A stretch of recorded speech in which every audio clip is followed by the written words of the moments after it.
Hi guys, can you hear us? We are live and we have the dogs back. Oh, that's gonna be annoying.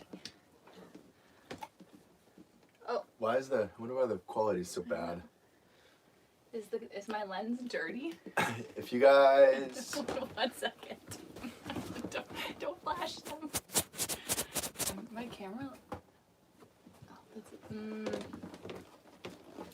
Alright, are we glitchy?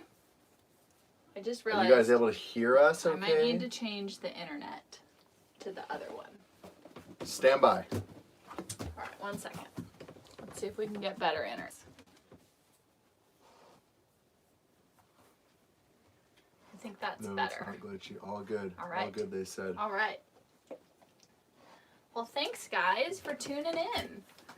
It's been a while since we've been able to give you guys an update on what we're up to. Courtney and I have been out on the road, busy with other stuff.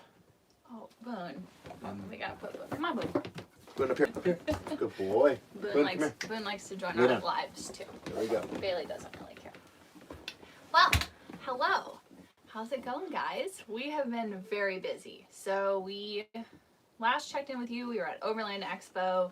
Then we went to Big Bear for the Toyo Trail Pass event, where we taught a class. It was super fun. It's the first time Courtney and I have ever done anything like that. But thank you, Toyo, for inviting us out to do that. We just talked about building a camper, things we learned, things we would do differently. It was really fun. After Toyo Trail Pass, Courtney and I are both on staff for the Rebel Rally, which I think Courtney can tell you a little bit about. The Rebel Rally is an incredible event. This was its 6th year of it. I've competed in the past, and now we're both on staff. It's a women's only map and compass navigational rally, mostly off-road. So it started this year outside Las Vegas on the Hoover Dam, and then we did a big loop, and then we end down in Glamis. And so every day out on course, the competitors are navigating with just a map and compass. You're locking your phones away, and you're totally off-grid for 8 days of competition. We are on base ops, and so we do the base camps for the event. It is so much fun, but we were also basically off the grid for 10 days. So it's been nice. That event is super fun. Being on base ops is extremely busy, and we have finally caught up on some sleep, and we are back in Paso Robles in our old workshop where we built the camper, and we have a new project we're working on that we'll tell you about at the end of this video. So you gotta stay tuned to hear about what we're up to now. So we're just gonna do a little Q&A and kind of talk about, well, why don't we just start with how the Rebel Rally went. We had the camper this year. We have always been in a tent on that event. And so to have our house was amazing. Like the best thing ever. It's long days of work, and sleeping in a tent before in the freezing cold, in the wind, in the dirt was just hard. We're all for camping. We like camping, but it's different when you're working and then camping. So having our home on wheels was great. But we accidentally put the camper to a legitimate test on the rally because we got caught in a windstorm. 85-mile-an-hour winds blowing dirt and sand sideways through base camp. For 3 hours. We were hunkered down in the camper and just waiting it out. The whole thing was rocking, but it did amazingly well. We got some footage of that, and that'll be in our next video. It was the craziest thing I've ever seen. Everyone else's RV is filled with sand, even with their windows closed, and I think that was really a testament to our Turn Overland windows because we had no sand in here other than from when we opened the door. Same thing with the MaxAir vent. That thing actually seals up, and no sand got in at all during the windstorm. It's awesome. Except the sand we tracked in, which was still alive. I'm still getting the sand out of everything. But yeah, that was crazy. We were really worried about the vinyl and the paint, but everything held up. 85-mile-an-hour windstorm. It was quite the experience. I'm glad I got to experience it once. I don't need to experience it again. So let's see if you guys So yeah, let's open it up to some Q&As. Yeah, if you guys have any questions about what we've been up to or what we're, it does sound, yeah, Carolyn, it is very similar to the Gazelle Rally. They took a lot of inspiration from the Gazelle Rally when they designed this rally, and a lot of the competitors that do the Rebelle have done the Gazelle. Pretty similar. Let's see. Try it without a camper. Yeah, people's tents were gone. Rich and Shelly, I'm not sure if you guys know them, they do We Rock, but they were in a rooftop tent on a trailer, and they were out on course, and it started to like come apart, and so I was hanging from it, and then you guys were trying to like unzip the awning room so that we could fold it away. It was crazy. It was nuts. We had one of those shift pods that it pulled all the stakes out of the ground, and the shift pod, we found it almost a mile away. Even with 3 duffel bags inside of it, it still blew away. Yeah. Are we going to make a trip to the Midwest? I don't know. Should we? I've spent almost 0 time like west of or east of Colorado. If you guys have recommendations on a trip to do in the Midwest or East Coast, we'd be up to hear about it. Ray says that Boone cracks him up. So my mom watched the dogs for almost a month because we had our events that we were doing that weren't dog friendly, and so we just picked them up a few days ago. I love the dogs. It was kind of nice having a little break in the camper, not having 2 big dogs. I'm not saying I want to get rid of them because I love them and I miss them dearly, but I should cover his ears. It was kind of nice. It was kind of nice not having one in the camper for like a month. Oh, a question for me about welding. Do I think MIG is the best type to for learning? If you plan on doing around the house fabricating with just mild steel, hands down, I think MIG welding is the best place to start. You can get a lot done even with a 110 volt welder if you're keeping your your material thin, around 1/8 of an inch or so. That's all I'd ever done for probably 7 or 8 years is just MIG welding before I even picked up a TIG torch, and I think that having the MIG welding experience really helped to accelerate the TIG learning process. You can get started for cheap with a MIG welder. I bet you can get a setup for probably less than $600 now. I would highly recommend, if you're considering getting into welding, going ahead and spending the money on a gas bottle so you have the shielding gas rather than trying to do flux core, and also invest in a good auto darkening helmet. The auto darkening helmet was hands down the best improvement I made to my setup that made my welding way better. Mm-hmm. Yep, and just practice and practice and practice and practice. It took me months to learn how to weld. It took Courtney about 15 minutes. I'm not proficient at TIG welding. I'm pretty proficient at MIG welding. Let's see. Oh, what's the height inside our camper? That's a good question. The interior height is... You have to stand up to figure it out. It's that much taller than I am. No, I think it's about 6'7" on the inside. Oh, Tim wanted to know if we filmed our class. We didn't film our class. We probably should have. I think we didn't want the additional pressure of having to rewatch it. Maybe next time. Ooh, kayaking, John. That sounds fun. Let's see. We've been thinking a lot about getting some inflatable kayaks that we can pack away in the camper. If you have recommendations on inflatable kayaks, pros or cons, we'd love to hear them. I mean, now we won't. Or maybe for a while. just don't even get inflatable kayaks and go straight for real ones. We have no idea. I won a kayak once. I won a fishing kayak from Jackson Kayak like years ago, and I was so excited. And then they had to show how big it was, and it got here, and it was how big? 14 feet long. Yeah, I won a 14-foot long fishing kayak. Oh, hi, Bailey.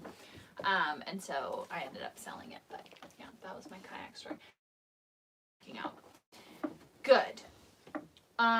There was, when we were in really, really cold, like -12, we started to get some moisture. One of the problems with that was that it was so cold outside all the time that what moisture did build up would freeze. So even having the mat didn't help because you can't, frozen water can't dry out. But for 95% of the time, Bailey stay. It's been awesome, and I really like that it's low profile because you guys know we have pretty limited headroom there. We do have a 2x4 that just stays permanently in here, that when we're not in the bed, it sort of helps lift the whole bed up and create a bigger gap. And that seems to help too. And having it right in the middle, it actually what it does is that when we're not parked perfectly level, it keeps me from rolling into Courtney. Oh, Come two on, dogs dogs. in the camper. Dogs. Boom. Up here. Let up. Okay, we're in there. Bailey, let up. But I don't know. We've got a lot of plans this winter, and I don't think a ski pass is going to be in the budget. So maybe next winter. Last winter was like the winter of my dreams. I have never experienced that much skiing in a season. It was awesome. I hope that we do it again someday, but it's probably not going to be an every year kind of event. Hi Teresa, thanks for supporting the channel. Real quick, the easiest way to support us, if you guys can just like our videos and make sure you're subscribed. And if you feel like leaving a comment, that's awesome. You can also buy merch. We've got camper shirts now. The link to that is in our bio, and I'll put it below here too. You can also be a patron. I do some blog posts on there, and then there's also YouTube membership. So we have we've added quite a few things this year. It's been really exciting. I still can't believe that we have reached 100,000 in a year. I mean, that's crazy. We got a Facebook memory like a week ago that exactly a year ago we were taking the bed off this truck to start our camper build. It's been quite a wild ride of a year, and we really appreciate all the support.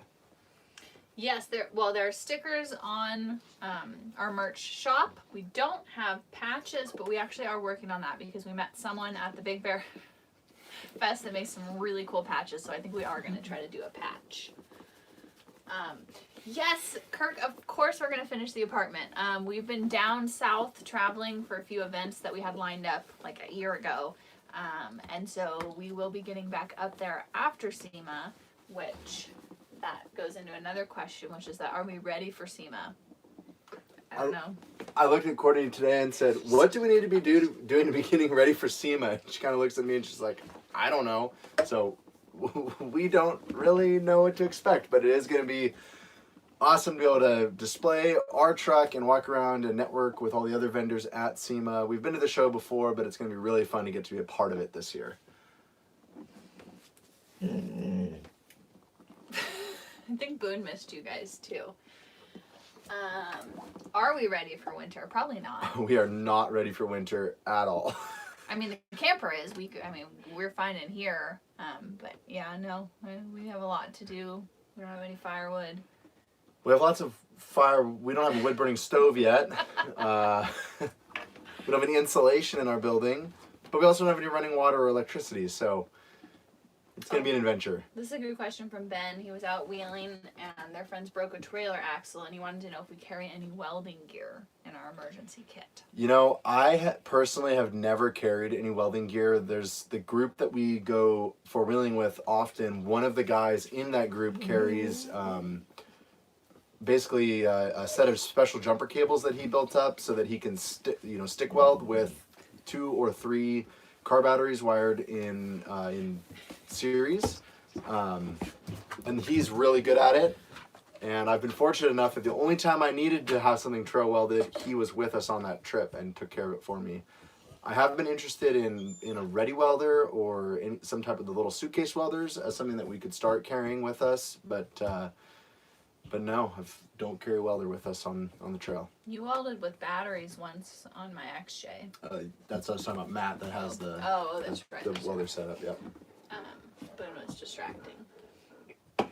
Would we consider building a camper for other people? Probably not. You know, at this time we're just having a lot of fun growing our YouTube channel and focusing on our projects, and there's just not a lot of time for us to be able to dedicate it to building campers and stuff for other people. And the continued customer support that comes with making something for someone else. Let's see. Have we picked a stove yet? We have not. Honestly, that whole project, just kind of our minds, we're trying to focus on being present in the moment and what we're doing down here, and so we will need to start thinking about the apartment again soon. But we haven't done that yet. So, let's see. Are we going to add rain catchment? So we are working on a system that's going to allow us to recirculate our wastewater and we hope that we can get away with only doing rain catchment and snow sources of water. So yes, we plan on doing rain catchment. We plan on doing alternative septic system, and I think that there's going to be a lot of advantages, and we're really excited to share those projects with you when the time comes. And thank you to some of you who have reached out and taught us about some of what's available out there. You know, before, it's really awesome having this network of YouTube that shares so much information with us and makes what we're doing a lot easier. What's the square foot of the barn dominium? The shop itself is 1,200 square feet, and then the apartment is 480 square feet. Ooh, will we have an Airbnb in the future in Idaho? That's a good question. We've talked about having an Airbnb. Obviously, or multiple. we have a lot of experience running Airbnbs. We've been doing that for almost 4 years now. It's awesome. I think there's a lot of opportunity for it up in Idaho, and we'd love to have one. So Maybe some little casitas or container houses or yurts. I don't know. It'd be fun to do something. This is a good question. Where do you see yourself in a year from now? I don't even think we can answer that given where we've come in the last year. You guys, a year ago, we came home from the Rebel Rally and we were like, let's build a camper. It literally started as we had a topper on the truck bed, and it started as just like we were going to build some drawers for our topper. And it turned into building this whole thing, which turned into us moving out and hitting the road, which turned into us selling our house and buying property in Idaho. So and building off grid and an army truck, and it's been an absolutely crazy year. So asking us where we'll be for a year from now, I have no idea, but I'm really excited to find out. And I hope that we can continue bringing you along for that ride. Tom, we wish you well. Quick recovery. Good night. Gosh, you guys have good questions. Oh, how are we going to get from the apartment to the shop? Someone voted spiral slide. Yeah, from the apartment to the shop down, I think like a fire pole or a slide. From the shop up will have to be a staircase that will be outside of the shop. What was... I don't... That question... Oh, here we go. Did I play volleyball? That's funny, my middle name's Renee. No, I didn't, and everyone wanted me to. I did not. I swam, so I did something with my height. Kind of begrudgingly, because I was sick of everyone asking what sport I played because of my height. If you want Courtney to do something, don't tell her she should do it. You should probably tell her me I can't do that it. she can't do it, or tell her to do the opposite of what you want her to do, because she's a redhead and she is stubborn. You played sports too, though. I played baseball. It was a lot of fun, and I learned a lot in the process, but then engineering and building sort of took over my life, and I stopped playing sports at all. What do we each cook best? Well, I obviously cook anything in the Instant Pot the best. How about you say what I cook best, and I'll say what you cook best? Courtney is really good at just whipping up some delicious pasta dish out of absolutely no ingredients. I don't know where she even finds this stuff. It's like, you know, we grocery shop for 5 days, and now we're on like day 7, and she's just scrounging around, and she'll whip up something great. Riley's really good on the barbecue. So like anything grilled, like grilled veggies and chicken or pork or ribs or anything like that. I don't have the patience for the barbecue. And I really like cooking pretty much the entire meal on the barbecue if I can. Which I really like. Let's see. What's one thing we like about our pole barn and one thing we would have changed? I really like that it was super efficient with materials, because materials are so expensive right now. If we could change anything, I would build it bigger. But that's not really, you know, that was something that we went round and around and around on. And if we had tried to build bigger, it wouldn't be up even now. So we wouldn't even have the trusses yet if we'd had to order trusses. So I don't know if you guys remember, but we found in-stock trusses that were a 30-foot span, and so we ended up shrinking the size of our building because of that. And we have future plans to add on to the side of that building and build more shop square footage. Yes, Jeffrey, I do agree. Stairs on the inside would be better in winter, but we don't want to give up the square footage that a staircase consumes inside. Basically, if the staircase is on the outside of the apartment inside the shop, it consumes too much space to be able to fit a 2-post lift in the tall ceiling side of the shop. But if the staircase is underneath the apartment, then there has to be a landing for that staircase inside the apartment, and we're not willing to give up that square footage inside the apartment either. So we're going to do a staircase up to a deck on the outside where the sliding glass door is. Ben, we actually didn't bring our portable solar panels with us. We've been driving every single day, and so power consumption, we haven't had any issues making enough power. We've also been out in the desert in the sun, so we decided for this trip the solar panels weren't necessary, but I think this winter we're definitely going to need them. So we have a 50 amp DC-DC charger, so whenever we drive, we charge our batteries at 50 amps from the truck's alternator. So if we're driving even every 2 or 3 days, there's no reason to have solar panels at all, really. But we do still have the 300 watts of solar on the roof, and that's more than enough to keep up with our daily power use when we're out in a really sunny climate. Ooh, are we going to get a sawmill? So our neighbor actually just bought a sawmill. I don't see what's the date today. It's either was just delivered or it's getting delivered like next week. And so we plan on trading him some excavator work to get to use his sawmill. So we're really excited about that. Pat, we're super looking forward to working with you on that sawmill and getting to turn some of our lumber or some of our logs into our lumber. We'll come push the trees down, you make the lumber.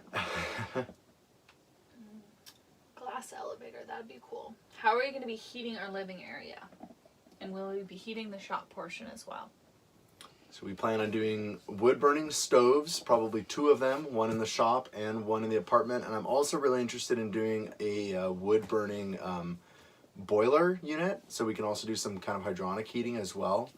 But at Overland Expo, I was talking to a man who was telling me about waste heat capture off the backside of solar panels. Apparently the back of the solar panels gets upwards of like 140 degrees, and you can capture that waste heat into glycol and then use a heat exchanger. So there's all sorts of cool ways to heat air and heat water out there that use, waste energy. And so I'm also interested in that, but those kinds of setups are going to have to be a future project. I think a lot of what we're doing is going to happen in phases and stages and get upgraded along the way, because trying to do it all at once right now is just overwhelming and impossible.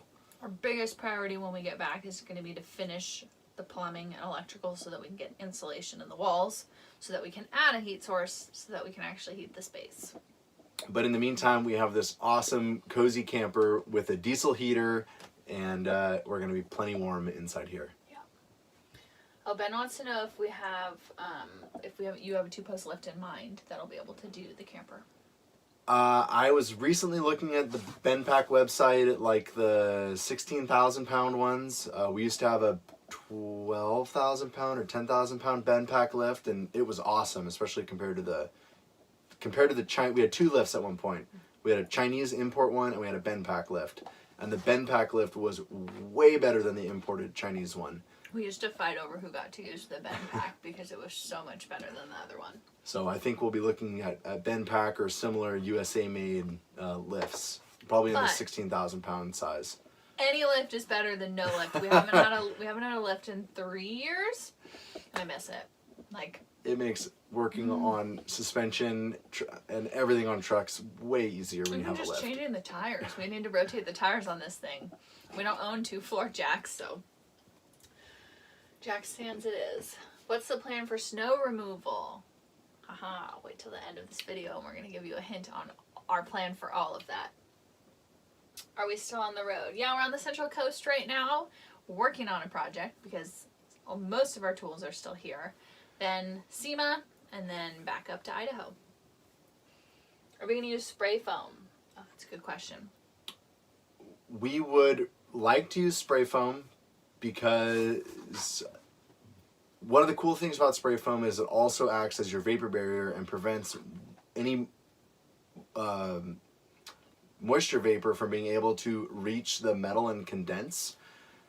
So if we don't use spray foam, if we use traditional fiberglass, we'll have to add another vapor barrier on the interior wall to prevent that moist air from reaching that metal. So spray foam is cool because no air gaps, super tight, continuous insulation, sound deadening, vapor barrier. The downsides of it are that it is expensive, it is messy. You have to be totally ready to do it. Like, you can't just be like, I'm going to insulate this one wall and then do this other one once I've actually figured out the plumbing. Like, you got to... Boone wants his dinner. And one of the other problems with spray foam is that I think it has to be sprayed at a particular temperature, like 70 degrees Fahrenheit outside. And we're coming into winter and it might not be possible. So I have a feeling that we're going to end up doing just traditional fiberglass insulation purely because of that reason. Yes, Brian, I'm eating mashed potatoes for dinner. I feel like, okay, fine, they're instant mashed potatoes. Sometimes we cook yummy meals, sometimes we eat instant mashed potatoes for dinner. Today was one of those days where we were working out in the garage, and so Boone's gonna start barking at us if we don't feed him. I'm gonna feed him. Riley's Stand by, guys. I'm gonna Riley's feed gonna Boone. feed Boone. You guys can talk to Courtney. He's probably gonna kick the camera. Okay, what other questions do you guys have? Oh yeah, I would love spray foam. I'm really hoping that we can maybe do that, but if not, we try to think of things in like well, maybe someday. You know, you can't do everything right the first time, especially with the tight budget we're working with. So we're just doing the best that we can with what we have. Any farming planned in Idaho? Water is definitely our limiting resource right now, which makes it really hard to think about having a garden or using water for anything other than showering, flushing a toilet. So we don't have any plans at the moment, but I'm hoping someday we have enough of water as a resource that we can consider doing something like that. That'd be awesome. Yeah, so we wouldn't be doing the spray foam directly on the metal. That's actually, so our buildings goes into that. He has some awesome videos about it, but that's why it's really important to use the house wrap, because that is your barrier, so that the foam is not going straight on the metal. So one of the problems if you put the foam straight on the metal is that the foam and the metal have a different coefficient of thermal expansion, and as temperature swings, you know, especially with the dark color that we have on the outside of our building with the sun beating on it, when the metal heats up, it'll expand, but the foam will not. Or as the metal cools down, it will shrink and the foam will not, and it can cause some really strange buckling to occur to the siding of your building. We do not have plans to hire anyone to do anything on our apartment, and our plan, as soon as we get back up there, is to dedicate full time to finishing the apartment. It's just on hold while we're not up there. And it was really hard to tear ourselves away from that project. But it's been awesome being down here. We've met so many great people and had a lot of great opportunities. And looking forward to getting back on that project. Well, that was a good question, Daniel. I loved competing in the Rebel Rally. I did it in 2017 and 2018. Incredible event. It's definitely one of the hardest things I've ever done. I think you can kind of say, like, anyone can go do that for a day, but to compete completely cut off for 8 days, it's hard. It was really fun. But I also equally love being on staff, and now I get to share the event with Riley, and we're friends with all of the staff. So I think they have me sold on being staff now. But you never know. You never know. I did the Rebel Rally. Most people do it in like a new Jeep or a 4Runner, or, I mean, they can be bone stock. They're pretty mild dirt roads. But I did it in a 1969 Jeep Wagoneer that we built to compete, for me to compete specifically in that event. So yeah, I was a little unconventional with my vehicle choice. Any plans on an outdoor kitchen setup that pulls out of the camper? That'd be really cool. What is it? Like an outdoor kitchen setup like the Earth Roamers have on a camper? Oh!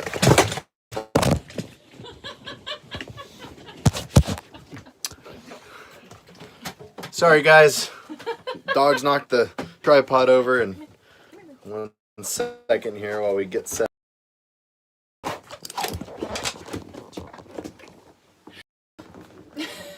All right, I think we're good again.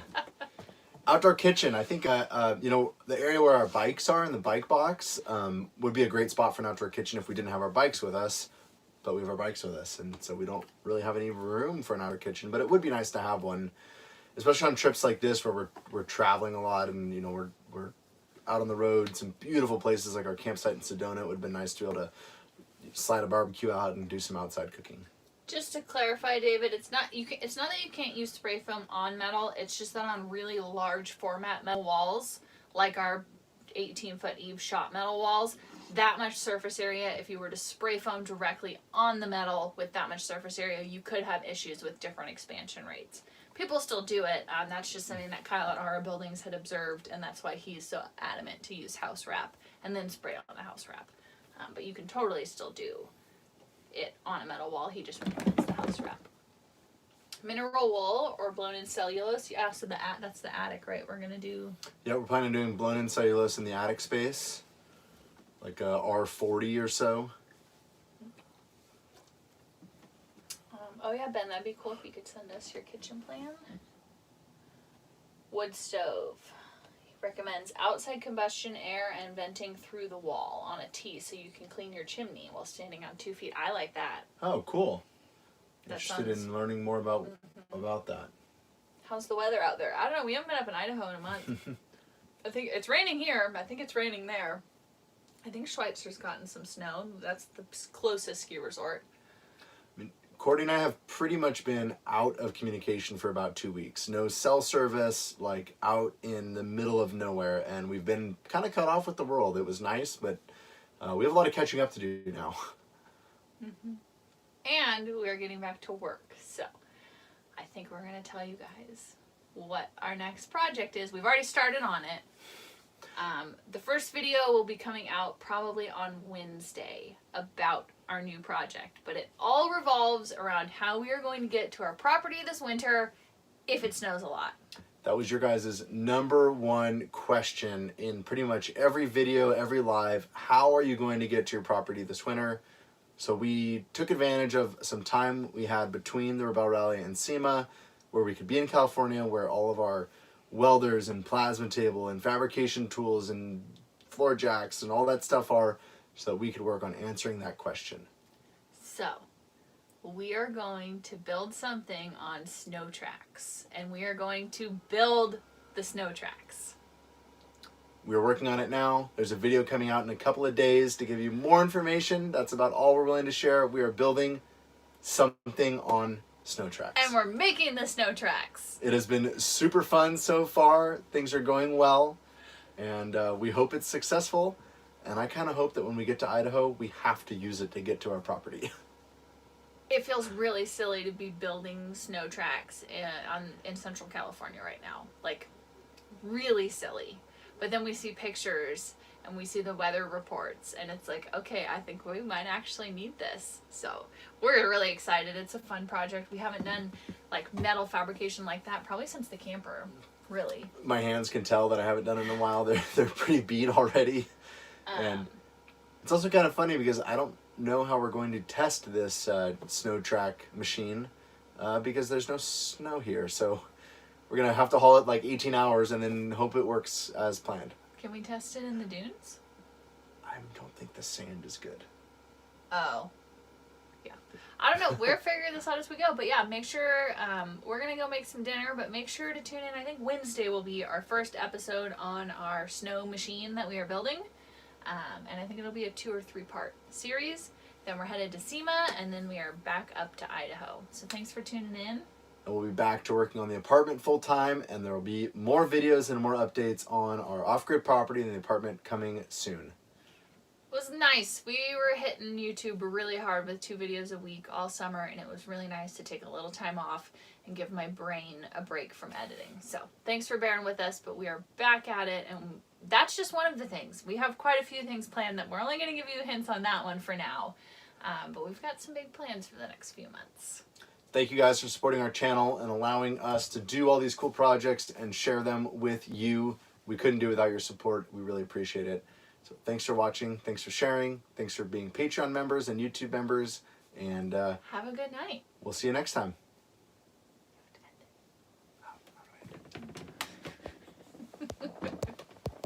I don't know how to end this.